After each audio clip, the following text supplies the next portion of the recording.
तो जो एक्सरसाइज चल रही है 3 यानी प्रश्नावली 3E,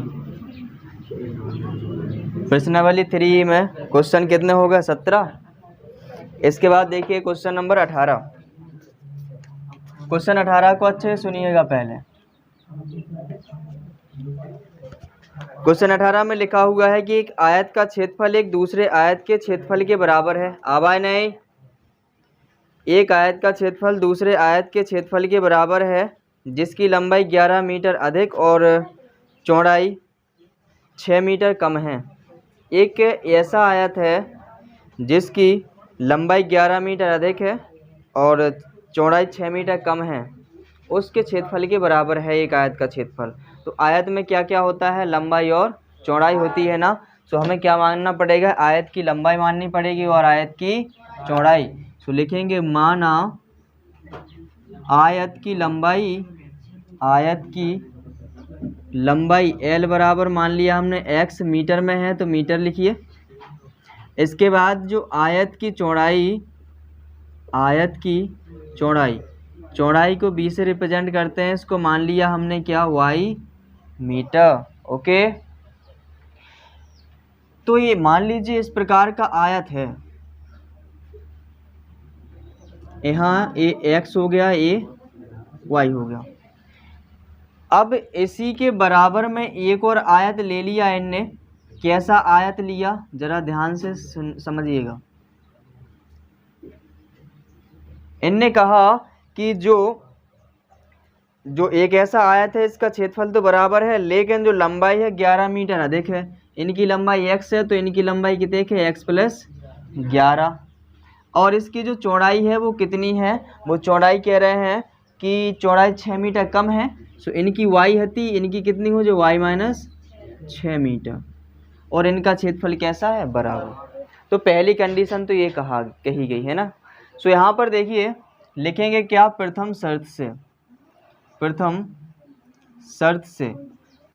से क्या लिखेंगे कि ये तो हो गया मान लीजिए पहला आयत, तो लिखेंगे इसको R1 लिख लें, रेक्टेंगल 1। इसको लिख लेते हैं R2, रेक्टेंगल 2। सो यहाँ पर लिखेंगे R1 का क्षेत्रफल बराबर है किसके, R2 के क्षेत्रफल के। ओके, सो R1 का क्षेत्रफल, R1 क्या है, आयत है, तो आयत का क्षेत्रफल क्या होता है, लंबाई गुणा चौड़ाई होता है। सो लिखेंगे x इंटू वाई। लंबाई क्या है, x, चौड़ाई क्या है, y। सो लिखेंगे x इंटू वाई।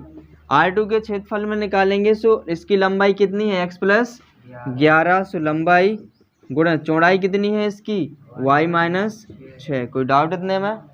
सो यहाँ पर इनका गुणा करेंगे, सो बनेगा xy। इसका इसमें गुणा किया जाएगा। गुणा कैसे करते हैं, x लिखिए, ये पूरी संख्या उतार दीजिए यहाँ कोष्टक में, प्लस के 11 लिखिए, पूरी संख्या फिर उतार दीजिए।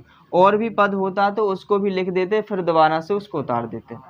ठीक है, तो यहाँ पर क्या बनेगा, xy बराबर, इनका मल्टीप्लाई कराइए, xy माइनस के 6x प्लस के 11y माइनस के 11 6 66, यही बनेगा। xy इधर है, xy इधर है, प्लस प्लस के हैं, बीच में बराबर हैं तो ये कट जाए। यहाँ क्या बचा है, 0 बचा। बराबर में यहाँ कितना, माइनस 6x, इधर प्लस के 11y माइनस के 66। इनको क्या करो, इनको xy वाले को इस तरफ लेके आओ। सो जो 6x माइनस के हते ये तरफ आए, काय के हो जाए प्लस के, जे हते प्लस के, सो जे काय के हो जाए माइनस के। बराबर में माइनस 66 ही बचेगा। ये हो गया समीकरण पहला। ओके, अब फिर इनने क्या कहा, आगे और सुनिए। फिर इनने कहा कि उसका क्षेत्रफल एक तीसरे आयत के क्षेत्रफल के भी बराबर है। ये कह रहा है एक तीसरा भी है एक आयत, और तीसरा आयत कैसो है, सुनो। कह रहा है कि उससे 22 मीटर लंबा और 9 मीटर कम चौड़ा है। तो कह रहा है चौड़ाई, लंबाई है वो 22 मीटर अधिक है और चौड़ाई है 9 मीटर कम। सो यहाँ पर लिखेंगे इस तरह से, देखो। सो 22 मीटर कह रहे हैं, लंबाई ज़्यादा है ना, इनकी कितने है, x। सो x प्लस इनकी हो जाए 22, हो जाए कि नहीं। और जो चौड़ाई है वो इनकी y है, और इनकी कितनी हो जाए, कितनी कम की कह रहे हैं, 9 मीटर कम की कह रहा है। सो कितनी हो जाए इनकी, y माइनस के 9 मीटर। कोई डाउट इतने में। सो इसको रेक्टेंगल को मान लिया कितना, R3। ओके। सो यहाँ पर हम चलेंगे द्वितीय शर्त से। द्वितीय शर्त से देखा तो इन तीनों का बराबर है कि नहीं क्षेत्रफल, है कि नहीं। तो हम क्या लिख सकते हैं, R1 का क्षेत्रफल बराबर R3 का क्षेत्रफल लिख सकते कि नहीं। ऐसा भी लिख सकते R2 को क्षेत्रफल बराबर R3 का लिख सकते हैं, लेकिन इससे सरल बन जाएगा तो हम क्या लिखें, R1 का क्षेत्रफल बराबर R3 का क्षेत्रफल। ओके। सो यहाँ पर लिखेंगे R1 का क्षेत्रफल बराबर R3 का क्षेत्रफल। तो यहाँ पर R1 क्या है, R1 है एक आयत ही है ना। सो आयत का क्षेत्रफल क्या होता है, लंबाई गुणा चौड़ाई। सो यहाँ क्या बन जाएगा, इसकी R1 की लंबाई x है और चौड़ाई क्या है y। सो क्या बन जाएगा x इंटू वाई।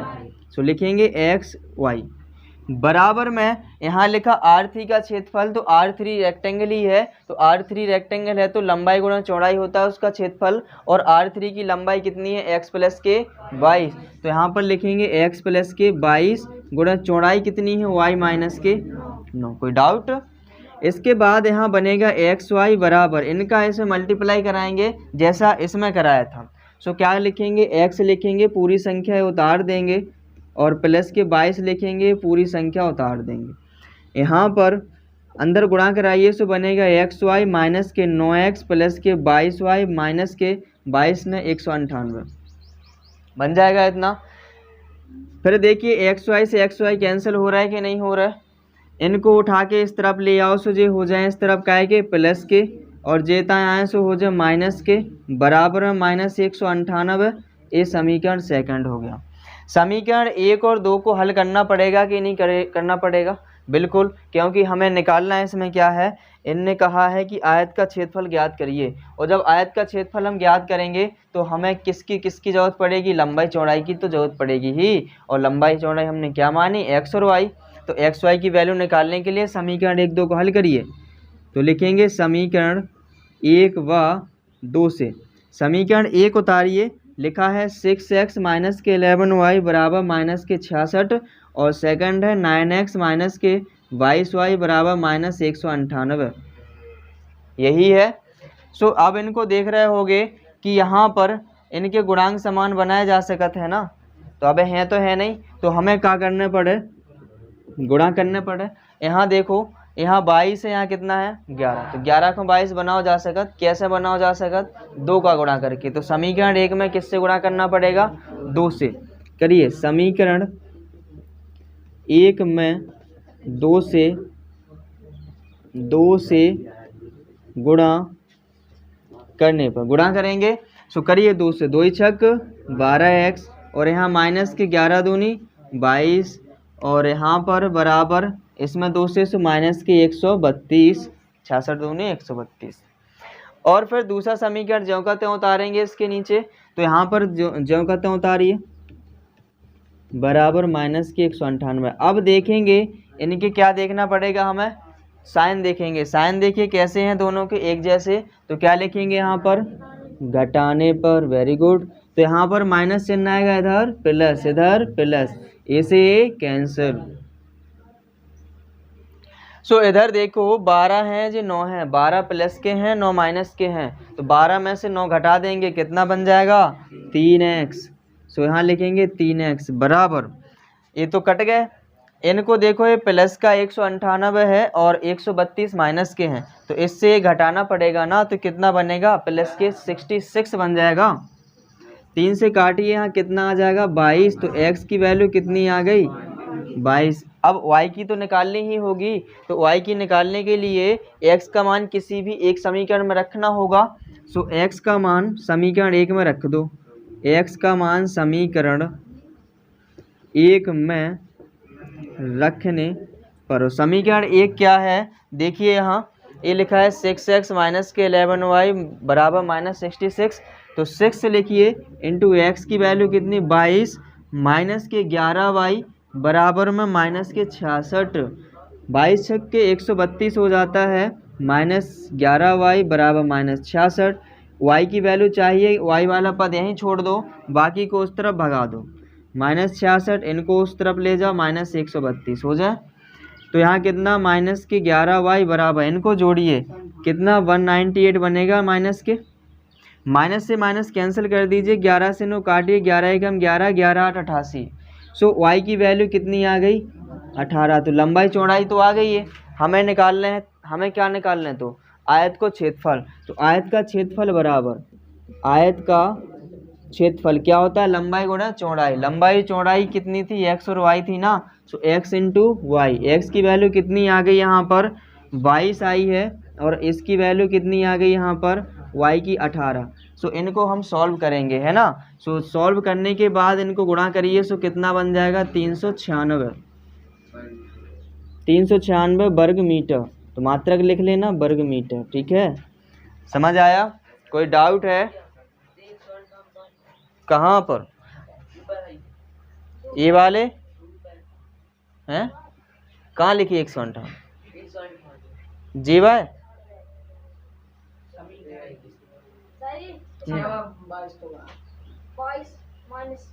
अच्छा इसकी बात कर रहे हो का, ये वाला ए जी। अरे तो इनका इनमें गुणा नहीं करो, 22 गुणा 9 करो, ठीक है समझ गए, ठीक है। तो और कोई डाउट तो है नहीं, उतारो इसको।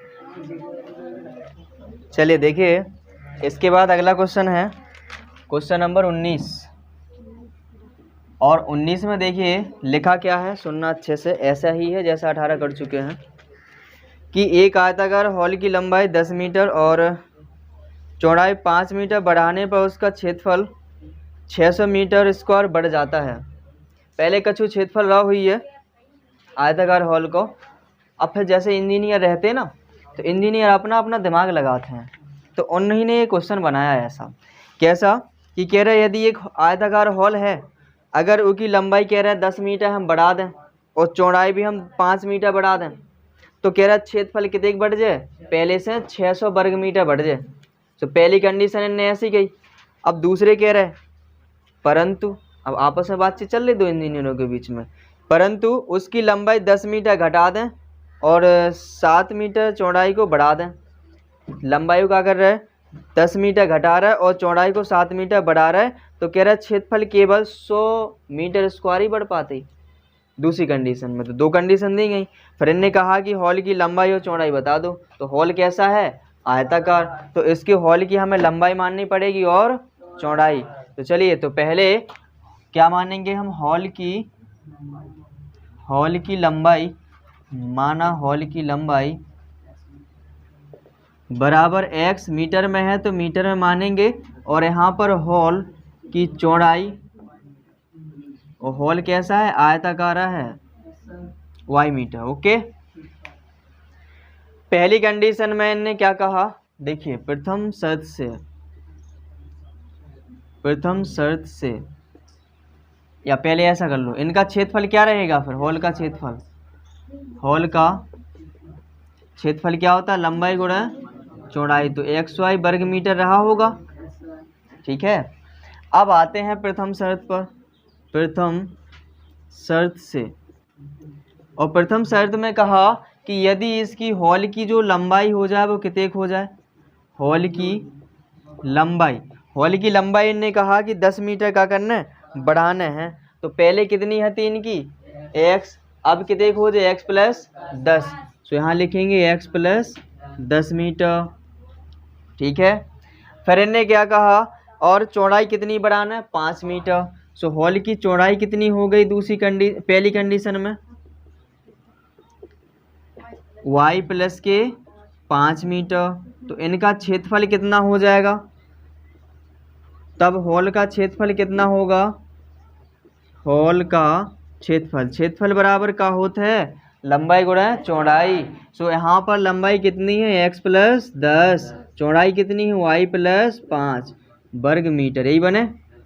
अब शर्त पे इन्होंने कही कहा है कि जो वालों पहले जो था क्षेत्रफल और अब आया जो क्षेत्रफल, तो अब ज़्यादा होगा ना क्षेत्रफल, कितना होगा ज़्यादा, बेकह 600 वर्ग मीटर बढ़ गया है, यानी कि पहले जितना था उससे ज़्यादा हो गया ना, कितना हो गया 600, यानी कि पहले में यदि हम 600 जोड़ें तब ही इसके बराबर हो पे है, या ऐसा कह सकते हैं कि जो कंडीशन बनी है, ये क्षेत्रफल आया है, इसमें से हम इसको सब्ट्रैक्ट करेंगे तब जाके 600 बचेगा कि नहीं।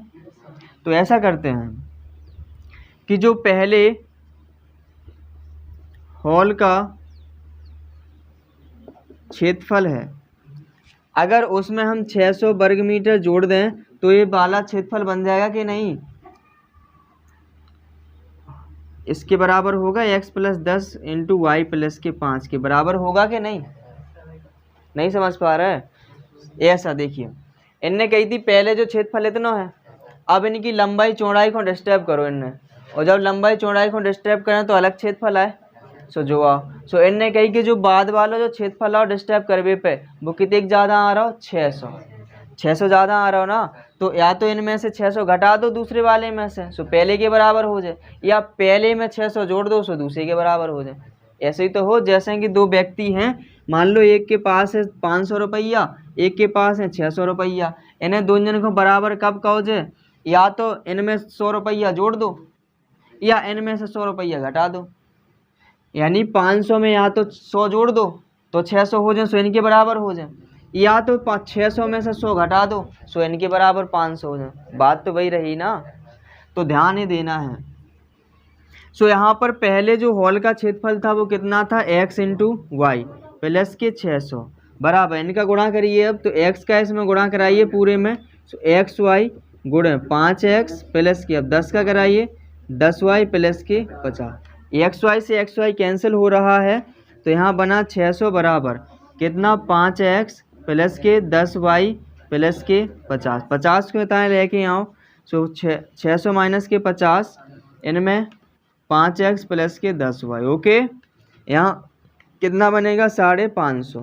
ई में से देखो 5 कॉमन आ रहा हो, ले लो 5 कॉमन, सो बने x + के 2y, 5 से जो कट रहे हैं 110 बार में, सो क्या बन गया, x + के 2y बराबर कितना, 110। समीकरण पहला। कोई डाउट इतने में नहीं है। अब आते हैं दूसरी कंडीशन पे, यानी द्वितीय शर्त पर। तो द्वितीय शर्त में क्या कहा गया है, सुनिएगा अच्छे से। द्वितीय शर्त में इन्होंने कहा कि जो इसकी लंबाई है 10 मीटर घटा दी जाए, क्या कर दी जाए, 10 मीटर घटा दी जाए, यानी कि हॉल की लंबाई कितनी कर दी अब इनने, हॉल की लंबाई बराबर x - 10 मीटर, और हॉल की चौड़ाई कह रहे क्या कर दे इनने, हॉल की चौड़ाई में कहा गया कि 7 मीटर बढ़ा दी जाए, चौड़ाई कितनी थी y, अब कितने हो गई y + 7,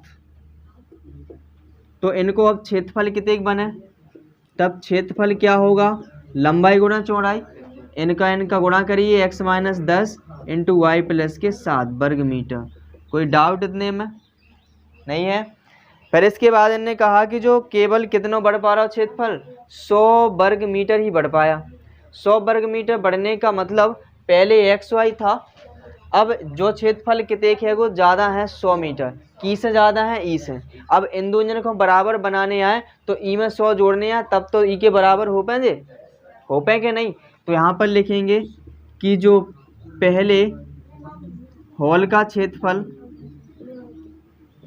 बराबर, या ऐसा लिखो + के 100 बराबर इसके हो जाएगा x - के 10 × y + के 7, ठीक है। हॉल का कितना दिया गया क्षेत्रफल यहाँ, xy, तो रखिए xy + के 100 बराबर, इनका गुणा कराइए, x का इसमें करिए xy + के 7x 10 का कराइए -10y, और माइनस प्लस माइनस 10 सत्ते 70, xy से xy कैंसिल, इधर क्या बना 100 बराबर इधर कितना 7x - 10y - के 70, 70 को यहाँ उठा के ले आओ, सो कितने हो जाए 100 + के 70 हो जाए, और 7x - 10y, यहाँ कितना हो गया 170, सो लिखेंगे 170 बराबर 7x - के 10y, इनको ऐसा लिख सकते ना 7x - 10y बराबर 170। समीकरण दूसरा, पहला समीकरण ए बना, सेकंड समीकरण ए बना, इन दोनों समीकरण को हल कर लोगे।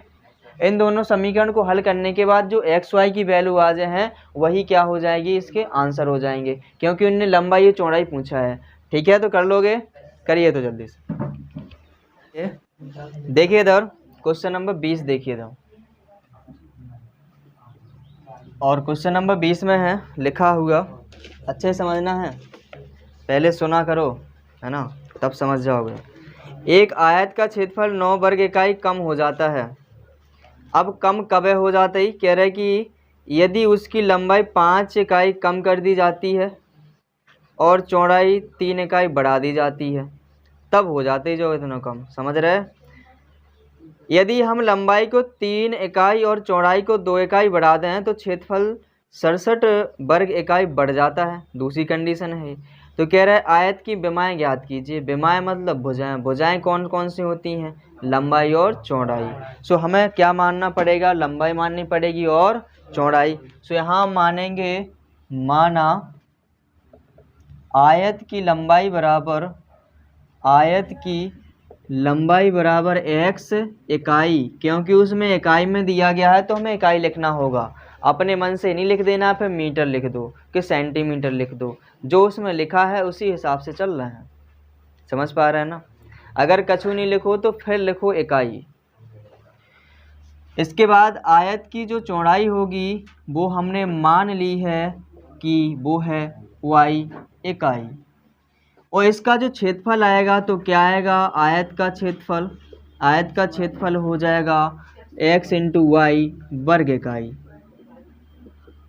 ओके, पहली कंडीशन में देखेंगे प्रथम शर्त में कहा गया है कि यदि इसकी जो लंबाई है, लंबाई कितनी हो जाए आयत की लंबाई कह रहा है 5 इकाई कम कर दी जाए। 5 इकाई कम करो, x है ना अब है तो x माइनस 5 हो गई। अब हो गई कि नहीं? और आयत की जो चौड़ाई है वो क्या कह रहा है? आयत की चौड़ाई कह रहा है कि 3 मीटर क्या कर दी जाए? बढ़ा दी जाए। मीटर नहीं, 3 इकाई। ठीक है, 3 इकाई बढ़ा दी जाए तो y इकाई है ना अब है, सो प्लस के 3 कर दो, बढ़ाना है, सो इतना ही है। सो यहाँ पर आयत का क्षेत्रफल क्या बनेगा? तब आयत का क्षेत्रफल लंबाई गुणा चौड़ाई हो तो लंबाई कितनी है? x माइनस 5 और चौड़ाई y प्लस 3। अब कंडीशन में कहा गया है कि कितना कम हो जाता है क्षेत्रफल? 9 इकाई कम हो जाता ना। पहले वाला क्षेत्रफल जो है, पहले आयत का जो क्षेत्रफल था, आयत का क्षेत्रफल, और यहाँ पर अभी आयत का क्षेत्रफल आया जी, यहाँ पर लिखेंगे अब, या ऐसा लिख दो सीधा, इनका ये लिख दो x माइनस के 5 इंटू वाई प्लस के 3 जो अब है क्षेत्रफल आओ। तो जब जी बराबर कब मानो जाए? जब इनमें से हम कितने कम कर दें? 9 कम कर दें। कह रहे हैं ना, जो ही तो कह रहे हैं 9 कम हो जाता ना। किससे कम हो रहा हो? 9 इससे कम हो रहा है ना। तो जब इससे 9 कम हो रहा है तो जब दोनों को बराबर बनाना है, क्या करना है?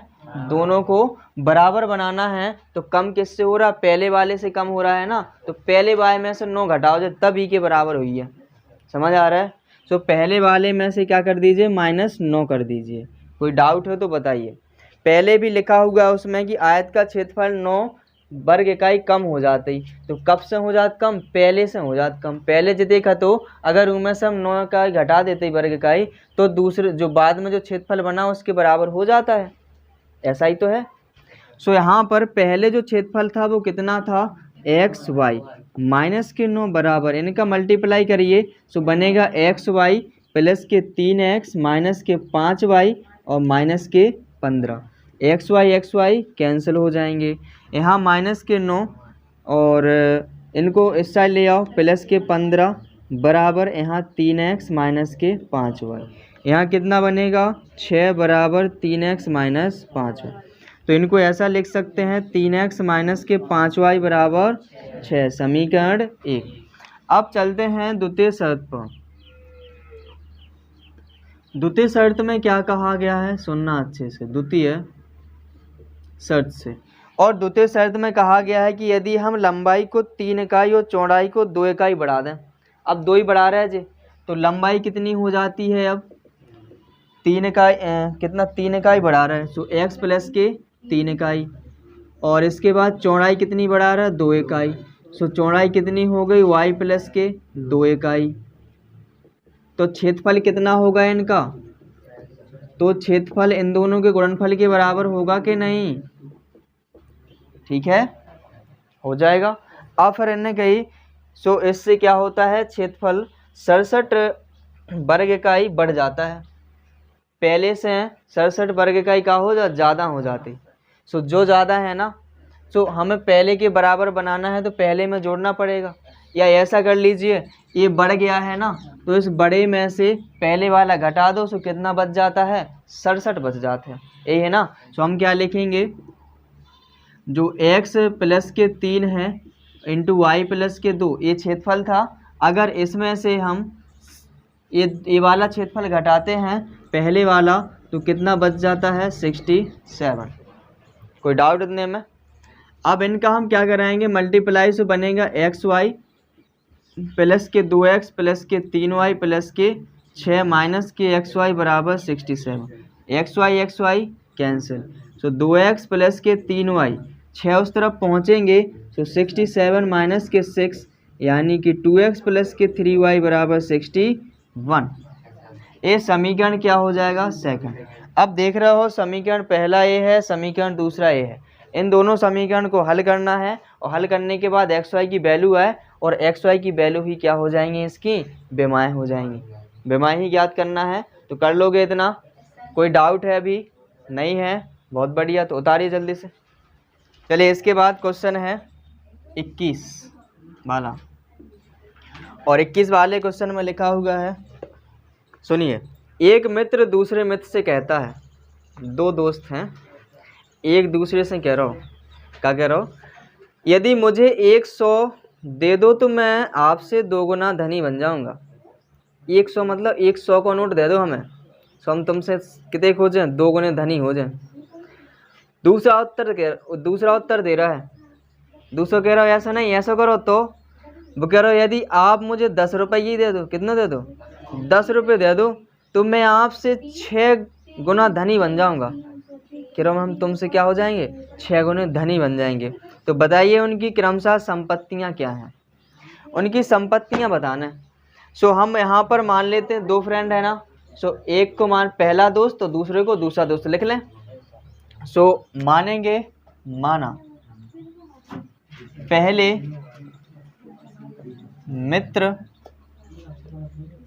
मित्र की संपत्ति, पहले मित्र की संपत्ति बराबर x रुपये। लिखना बंद हो जाए, बिल्कुल नजर यहाँ होनी चाहिए। दूसरे मित्र की संपत्ति मानी हमने क्या, y रुपये। इतना सा है। पहली शर्त पे पहुंचेंगे, प्रथम शर्त से। अब ध्यान दो, कह कौन रहा है, पहला कह रहा है दूसरे से। सो पहले की धनराशि लिख लो इतने पहले, या ऐसा लिख लो पहले हिंदी में, पहला मित्र, पहले मित्र की संपत्ति बराबर लगा दो बीच में, यहाँ लिख दो दूसरे मित्र की संपत्ति। बताओ इतने में कोई समस्या है अभी, नहीं है ना, इतने तो लिख सकत ना, जो ये 2 देगा सो लिख ले।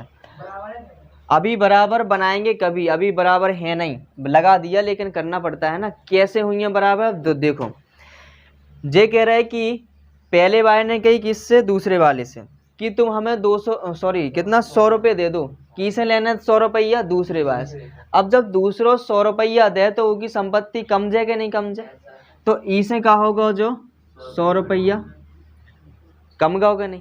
अब ये 100 रुपये जो कम गए, तो अब जितनी भी इसके पास धनराशि मिली, जितनी भी इसके पास धनराशि बनी, और जब धनराशि बनी इसमें से क्या हो गया, इसकी धनराशि का ये 2 गुना हो गया। ये कितना हो गया, कौन हो गया, पहला वाला। तो यहाँ पर ये 2 गुना। अभी बराबर नहीं हुआ, इनके पास 100 रुपया जुड़ गए, सो इनमें 100 रुपया जोड़ो, काहे कि इनने 100 रुपया इनसे ले ले, सो इनकी धनराशि कम गई और इनकी धनराशि बढ़ गई, और फिर इनने तुलना करी, सो इनकी धनराशि पहले वाले की इनसे दोगुनी हो गई। अब समझ रहे इतना। सो यहाँ पर पहले की जो संपत्ति थी वो कितनी मानी थी x, और यहाँ प्लस के 100 बराबर दूसरे की कितनी मानी थी y, माइनस के 100 गुणा 2। यहाँ बनेगा x प्लस के 100 बराबर 2y माइनस के 200। इनको उठा के एक्स वाई वालों को एक तरफ कर लो, इन्हें हटा ले जाओ एक तरफ। सो यहाँ कितना बन जाएगा x माइनस के 2y बराबर -300, समीकरण पहला। ओके, फिर पहुँचते हैं द्वितीय शर्त पर। द्वितीय शर्त से दूसरी शर्त का है। अबे राजी नहीं भाई भी कह रहे अच्छा ऐसा कर लो, तो कैसो? दूसरे कह रहा है कि तुम मुझे 10 रुपये दे दो। कौन कह रहा है? दूसरा। तो यहाँ लिखेंगे दूसरे मित्र की संपत्ति, मित्र की संपत्ति, और एक तरफ लिख लेंगे पहले मित्र की संपत्ति। ठीक है। सो इनने दूसरे भाई को कैसे लेना है 10 रुपया? पहले भाई से। तो पहले के कम है 10 रुपया, सो कर दो -10, और जुड़ किस में जाएंगे? दूसरे वाले के में, तो प्लस के 10 बराबर कब हो जाए? ये कह रहे हैं कि ये कितना गुना हो जाएगा ये वाला? इससे 6 गुना। इतना कोई डाउट है? इनने दूसरे वाले ने पहले वाले से 10 रुपया लें जे, सो पहले वाले में 10 रुपया, दूसरे वाले में 10 रुपया जुड़ गए, और ले की से ना पहले वाले से, सो पहले वाले के 10 रुपये कम गए।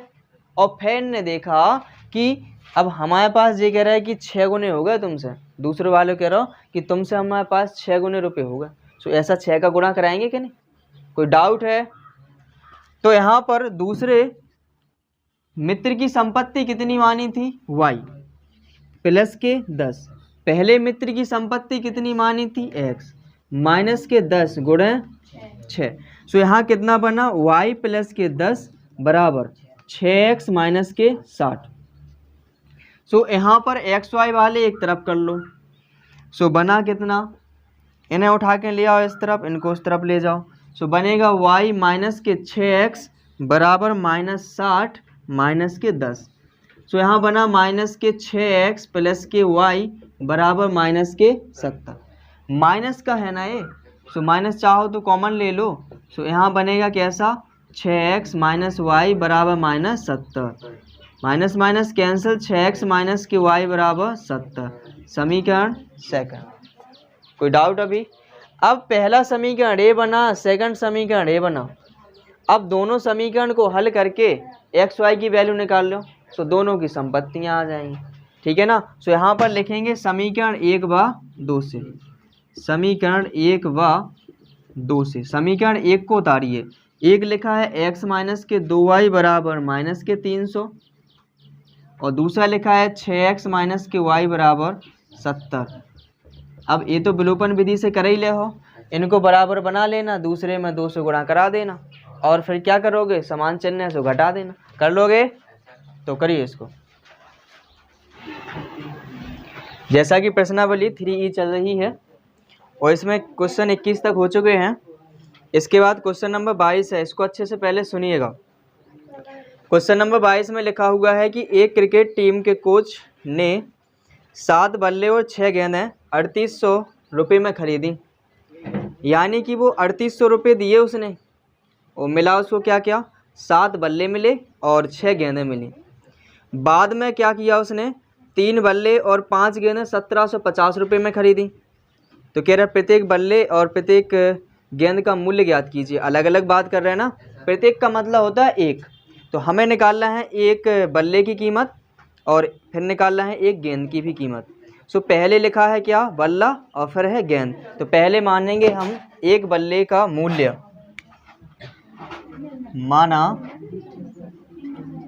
माना एक बल्ले का मूल्य बराबर कितना? x रुपये मान लिया, क्योंकि जो पहले लिखा होता है उसको हम x मान लेते हैं। फिर इसके बाद लिखा हुआ है उसमें गेंद, तो एक गेंद का जो मूल्य होगा, एक गेंद का मूल्य मान लिया हमने कितना? y रुपये। इतना ही है। पहली शर्त से क्या कहा गया? सुनिए, प्रथम शर्त से। प्रथम शर्त से कहा कि इनने कितने बल्ले खरीदे, 7 बल्ले। एक बल्ले की कीमत कितनी है, x रुपये, तो 7 की कितनी हो जाएगी, 7x। जैसे कि चॉकलेट खरीदने जाएं हम, सो वहाँ पर जैसे मान लो एक चॉकलेट 10 रुपये की आ रही हो, तो 5 चॉकलेट कितने की आ जाएंगी, बेशक 50 रुपये की आ जाएंगी, गुणा कर लेंगे। तो ऐसे ही एक बल्ले की जो मूल्य है वो कितना है, x रुपये, तो ऐसे ही 7 बल्लों का मूल्य कितना हो जाएगा, 7x रुपये। फिर इसके बाद उसमें कहा गया है कि 6 गेंदें खरीदी, तो एक गेंद की कीमत y रुपये है और 6 गेंदों की कितनी हो जाएगी, 6y, तो लिख लेंगे 6y। और ये कह रहा है टोटल दोनों का मिला के है 3800 रुपये, कितना, 3800, यानी कि दोनों का मूल्य हमने जोड़ा कि हमने बल्ले जितने के खरीदे और गेंदें जितने ही खरीदी, दोनों को हमने जोड़ा, सो हमारे हिसाब में आया कि कितने रुपए हो गए खर्च, 3800 रुपये, यानी कि टोटल कितना, 3800। समीकरण पहला। इसके बाद द्वितीय शर्त में क्या कहा गया, सुनिएगा। द्वितीय शर्त में कहा है कि इनने बाद में, अब जैसे कमी पड़ने लगती तो बाद में और खरीदा, तो कितने खरीदी, 3 बल्ले खरीदे, तो 3 बल्लों की कीमत कितनी हो जाएगी, एक की है x, तो 3 की कितनी, 3x। और फिर इनने गेंदें कितनी, 5 गेंदें खरीदी, सो 5 गेंदों की कीमत 5y, और दोनों का योग करेंगे, पैसे दोनों को जोड़ेंगे, सो कितने आए, 1750 रुपये। ये समीकरण सेकंड हो गया। ये पहला समीकरण है, दूसरा समीकरण है। दोनों समीकरण को हल करने के बाद x y की वैल्यू आए, सो ये निकल के आ जाए। सो हम हल करेंगे समीकरण 1 व 2 को। सो लिखेंगे समीकरण 1 व 2 से, 1 व 2 से। समीकरण 1 उतारिए, क्या है, 7x प्लस के 6y बराबर में 3800। और समीकरण सेकंड उतारिए, कितना है, 3x प्लस के 5y बराबर 1750। समीकरण सेकंड।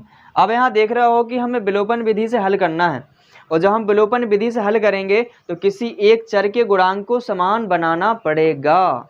तो यहाँ पर किसको बना लिया जाए, y को बना लिया जाए। तो यहाँ पर कितना है, 6, यहाँ पर कितना है, 5, तो यहाँ पर तो ऐसा बन नहीं पा रहा है कोई भी कि गुणांक हो किसी का।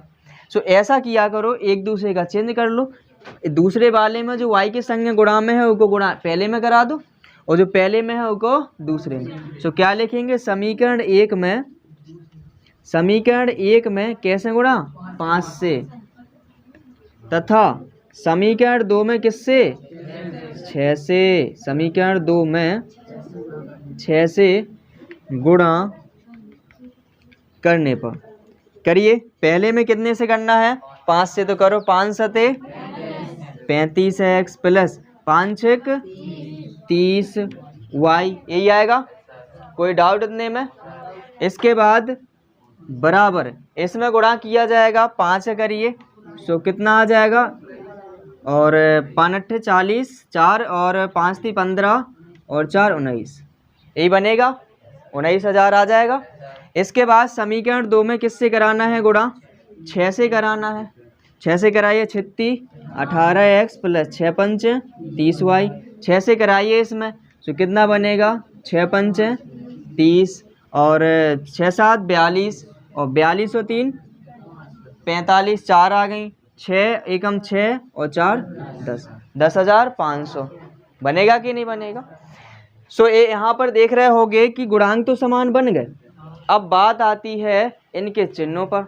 इनके चिन्ह देखिए कैसे हैं, समान है ना, एक जैसे, और जब एक जैसे होते तो क्या लिखते हैं, घटाने पर। तो यहाँ लिखेंगे घटाने पर, तो घटाइए, यहाँ माइनस हो जाएगा, यहाँ माइनस, यहाँ भी माइनस, ऐसे कैंसिल।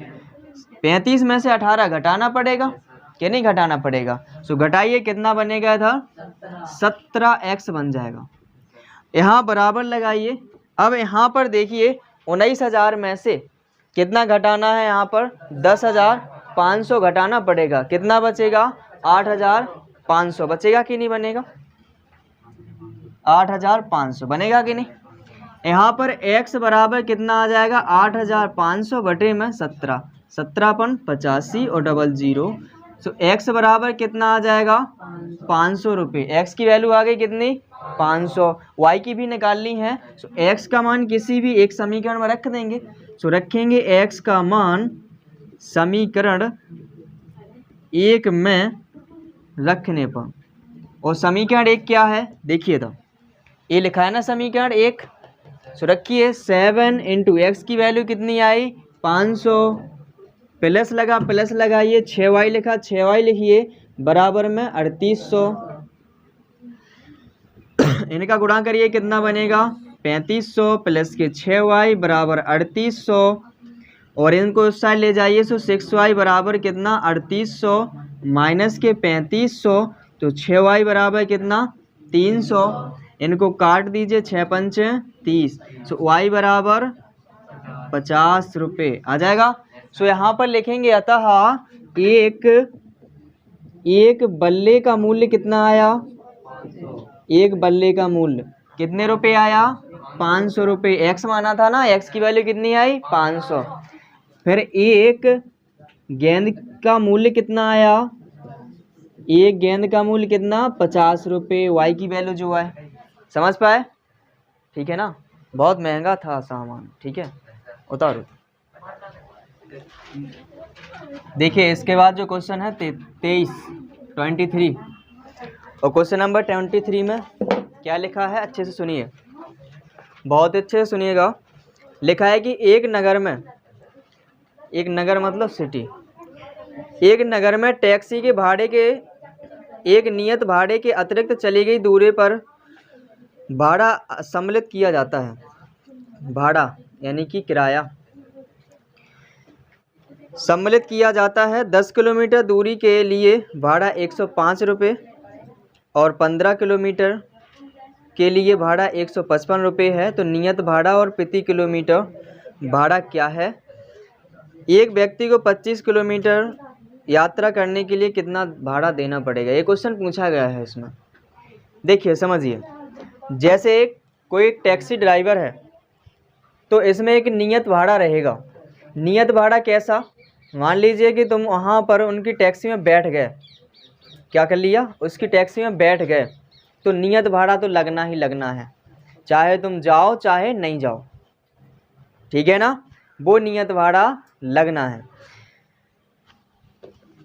और फिर जितने किलोमीटर दूरी जाना है उसके हिसाब से रुपया, जितने भी रुपये किलोमीटर होगा, यानी कि 1 किलोमीटर के कितने रुपए वो निर्धारित किए होगा, उस हिसाब से लगेंगे, ठीक है ना। तो इस हिसाब से कह रहे हैं कि जो 10 किलोमीटर दूरी के लिए कितने रुपए लगे, 105 रुपये। तो पहली शर्त हो गई।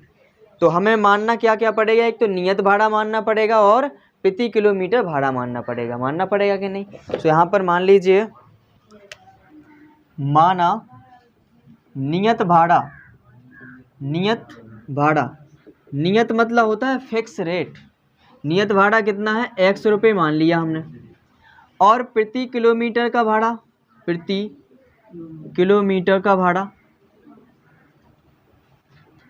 y रुपये। अच्छे समझिए, जैसे मान लीजिए टैक्सी ड्राइवर है, यहाँ पर तुम्हें यहाँ से यहाँ तक जाना है, मान लो 5 किलोमीटर दूर जाना है, ठीक है। नियत भाड़ा है, तुम टैक्सी में बैठ गए, तो वो नियत भाड़ा तो लगने हैं। कितने के लगे? 100 रुपया तो लगने ही लगना है।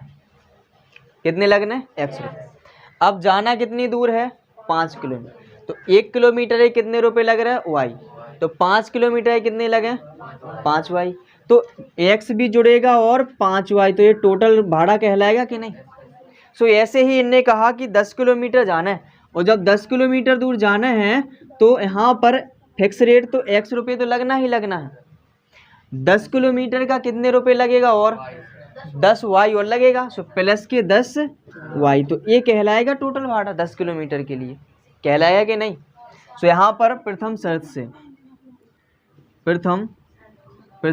से तो नियत भाड़ा प्लस के 10 किलोमीटर का भाड़ा, 10 किलोमीटर का भाड़ा टोटल कितना है? टोटल है 105। लिखेंगे ही क्वेश्चन के अकॉर्डिंग। तो नियत भाड़ा कितना माना हमने? 100 रुपये। 10 किलोमीटर का भाड़ा कितना आ जाएगा? 10y रुपये, और टोटल मिला के कितने भाव? 105। समीकरण 1। ऐसे ही द्वितीय शर्त पे पहुंचे। द्वितीय शर्त में कह रहा है कि 15 किलोमीटर का भाड़ा कितना लग रहा है? 155। यानी कि नियत भी जुड़ना है उसमें और 15y, यानी कि x प्लस के 15y बराबर कितना 155। समीकरण 2। तो समीकरण 1 2 को हल कर लो। सो लिखेंगे समीकरण 1 व 2 से, समीकरण 1 व 2 से समीकरण 1 उतारिए x प्लस के 10y बराबर 105 और दूसरा उतारिए x प्लस के 15y बराबर 155। यहाँ देख रहे होगे गुणांक समान है। किसके गुणांक समान है यहाँ पर? x के। तो इनके चिन्ह देखो, अब चिन्ह कैसे हैं दो जन के? एक जैसे है ना, प्लस प्लस। और जब एक जैसे हो तो क्या लिखते हैं? घटाने पर। लिख दीजिए घटाने पर। घटाइए, साइन चेंज कर दो यहाँ पर, जो प्लस को माइनस को हो जाए, माइनस को वो प्लस को हो जाए, जब माइनस से गुणा हो सो ऐसे कट जाएंगे। यहाँ 10 रुपये थे हमारे पास और कर्ज ले बैठे 15 रुपया को। 10 चुका था तो कितने को कर्ज बचे? 5 को, मतलब माइनस के 5y। ऐसे यहाँ पर कितना बनेगा? माइनस के 50। माइनस माइनस कैंसिल, 5 से काटिए 10 बार में। एक y बराबर कितना? y की वैल्यू कितनी आ गई? 10। इसके बाद यहाँ पर x की वैल्यू भी फाइंड करनी है, तो y की वैल्यू हम समीकरण 1 में रख दो चाहे 2 में रख दो, एक कछू में रखने हैं। तो रखो y का मान समीकरण 1 में रखने पर, और समीकरण 1 क्या है? देखो ये लिखा है x प्लस के 10y बराबर 105। तो x की जगह x रखेंगे, प्लस के 10 इंटू वाई की वैल्यू कितनी आई? 10 और बराबर में 105। तो x प्लस के 10 धम 100 बराबर 105। यहाँ पर x बराबर कितना? 105 माइनस के 100, x बराबर 5 रुपये। तो लिखेंगे अतः नियत भाड़ा कितना आया? नियत भाड़ा बराबर 5 रुपये। x रुपया माने थे ना, x की वैल्यू कितनी आई? 5। 5 रुपये नियत भाड़ा हो गया। और प्रति किलोमीटर का भाड़ा, प्रति किलोमीटर भाड़ा कितना आया? y माना था, y की वैल्यू 10 रुपये। देखिए तो ये आ गया। अभी और क्वेश्चन भी पूछा गया। अब कहा गया कि मान लो कि एक व्यक्ति को 25 किलोमीटर दूर जाना है। कितने दूर जाना है? 25। वो कह रहा हो कि हम अब वैसी तो व्यवस्था बनाए जे के ना जे, हमारे पास उतने रुपया उतने जमी तो जे, ऐसा नहीं हम बैठे गाड़ी में और रुपये हैं नहीं, गड़बड़ हो गया फिर, है ना। तो ऐसा ही उसने हिसाब लगाया कि 25 किलोमीटर दूर जाना है। सो 25 किलोमीटर का भाड़ा कितना आएगा? का भाड़ा कितना लगेगा? ध्यान से समझिए, भाड़ा कितना लगेगा 25 किलोमीटर का? नियत भाड़ा तो लगने ही लगने हैं, यानी x प्लस के 25 किलोमीटर को 25y हुई है कि नहीं? क्योंकि 1 किलोमीटर का y लग रहा है तो 25 किलोमीटर का 25y। अब यहाँ देखो x की वैल्यू हमारे पास आ गई 5 प्लस 20 और यहाँ पर कितने की वैल्यू? y की भी आ गई 10। कितना आ जाएगा? 5 प्लस के 250 बराबर 255। 255 क्या आ जाएगा? ये 25 किलोमीटर दूरी तय करने का ये भाड़ा आ जाएगा। समझ पाए? कोई डाउट है? नहीं है? जब ही जाइए जब 255 हो जाए ना। अगर इससे 1 रुपये भी कम होगा तो बैठना नहीं, है ना। उतारो।